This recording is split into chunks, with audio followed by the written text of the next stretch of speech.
جامعہ محمدیہ منصورہ مالیگاؤں کے قیام کے بعد بانی جامعہ حضرت مولانا مختار احمد ندوی رحمہ اللہ نے ضرورت محسوس کی کہ دینی و عصری علوم پر مشتمل نصاب کو آگے بڑھانے کے لیے کیمپس ہی میں فضیلت اور تخصصات کے شعبوں کے ساتھ ڈگری کالج بھی ہونا چاہیے۔ چنانچہ الجامعہ المحمدیہ الخیریہ کے نام سے ایک الگ ٹرسٹ کے زیر انصرام سن 1982 سے محمدیہ طبیہ کالج کے نام سے ایک یونانی طبیہ ڈگری کالج کا آغاز کیا۔ اس کے ساتھ ہی السائر ہاسپٹل کے نام سے 60 بیڈڈ ہاسپٹل بھی شروع کیا۔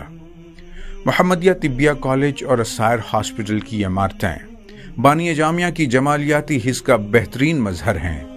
زائد از 4 دہائیوں سے جاری یہ کالج اپنے معیار کی وجہ سے ملک کے یونانی طبیہ کالجوں میں ایک منفرد شناخت قائم کیے ہوئے ہے۔ اس کالج کا ایمبیانس، اس کے وسیع اور روشن کلاس رومز، ہر سبجیکٹ کی اپ ٹو ڈیٹ لیبارٹریز، کئی ایکڑ اراضی پر پھیلا 250 اقسام کے میڈیسنل پیڑ پودوں پر مشتمل اس کا ہربل گارڈن، طب پر مختلف زبانوں کی 12,500 سے زائد کتابوں سے مزین لائبریری، ہم وقت یونانی دواؤں کی تیاریوں میں مصروف شعبہ صیدلہ، اس کی خوبصورت مسجد، رہائش کے لیے گرلز اور بوائز کے لیے سیپریٹ ہاسٹل فیسلٹی، ساتھ ہی کارپوریٹ سٹینڈرڈ کا کچن اینڈ ڈائننگ ہال، اور یونانی و جدید طرز علاج میں اس کا انتہائی فعال ہاسپٹل۔ یہ وہ خوبیاں ہیں جو اس کالج کو اوروں سے ممتاز کرتی ہیں۔ محمدیہ طبیہ کالج ایک اقلیتی ادارہ ہے جو NCISM نئی دہلی اور Maharashtra university of health sciences Nashik سے افیلیٹڈ، جبکہ ministry of AYUSH government of India سے اپرووڈ ہے۔ اس کالج میں کشادہ اور روشن کلاس رومز کے ساتھ ساتھ طلبہ کے لیے طب کے کل 14 ڈپارٹمنٹس قائم ہیں۔ ہر شعبے کی علیحدہ لیبارٹریز ترتیب دی گئی ہیں، جہاں سبجیکٹ کی مناسبت سے سارے ضروری ایکوپمنٹس مہیا کیے گئے ہیں۔ طلبہ تھیوری کے ساتھ ان لیبارٹریز میں پریکٹیکل کے لیے بھی وقت بتاتے ہیں۔ محمدیہ طبیہ کالج کی ایک اہم خوبی اس کے فیکلٹی ممبرز ہیں۔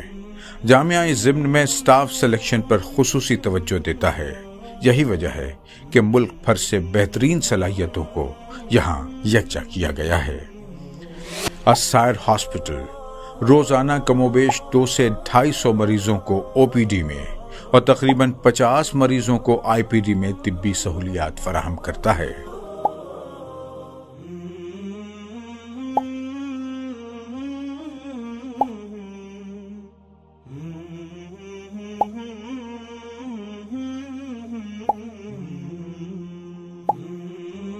چونکہ اس ہاسپٹل میں بنیادی طور پر یونانی طرز علاج کو ہی ترجیح دی جاتی ہے، اس لیے وہ لوگ جو دیگر پیتھیوں سے مطمئن نہیں ہو پاتے وہ یہاں کا رخ کرتے ہیں۔ دور دور سے لوگ یہاں آتے ہیں۔ کچھ امراض میں تو اس کا رزلٹ بہت شاندار ہے، بالخصوص فالج اور دیگر کرونک بیماریوں میں یہاں زبردست علاج کیا جاتا ہے۔ چونکہ ان کا اپنا شعبہ صیدلہ ہے اور علاج بالتدبیر کے لیے ایکسپرٹ ڈاکٹروں کی ٹیم بھی موجود ہے، اس لیے اس کے بہترین نتائج دیکھنے کو ملتے ہیں۔ اس ہاسپٹل میں 6 بیڈ کا ICU، operation theatre, X ray, computerize pathology lab اور 4 مشینوں پر مشتمل ڈائلسس سینٹر انتہائی کم فیس پر جاری اس ہاسپٹل سے اب تک 2 ملین سے زیادہ مریض فیض اٹھا چکے ہیں۔ اسی طرح کووڈ-19 پینڈیمک کے دوران اس کالج کا تیار کردہ امیونٹی بوسٹر منصورہ کاڑھا دیس بدیس میں کروڑوں کورونا متاثرین کے لیے راحت کا ذریعہ بنا۔ جامعہ محمدیہ ایجوکیشن سوسائٹی کی اس کالج پر خصوصی توجہ ہی کی وجہ سے یہاں کے طلبہ بہترین نتائج کے ساتھ کامیاب ہوتے ہیں۔ کم و بیش ہر سال یہاں کے طلبہ یونیورسٹی رینک ہولڈر ہوتے ہیں۔ کئی بچے گولڈ میڈل کے حقدار بھی بنتے ہیں۔ یہی نہیں، پی جی کے لیے یہاں کے طلبہ کی بڑی تعداد کا سلیکشن ہوتا ہے۔ 1987 کے پہلے فارغ بیچ سے لے کر اب تک 2250 بچے یہاں سے ڈاکٹر بن کر ملک بھر میں انسانیت کی خدمت کا فریضہ انجام دے رہے ہیں۔ الجامعۃ المحمدیہ الخیریہ اس کالج کو جدید تقاضوں سے ہم آہنگ کر کے اسے ملک کا سب سے کامیاب یونانی کالج بنانے کی راہ پر گامزن ہے۔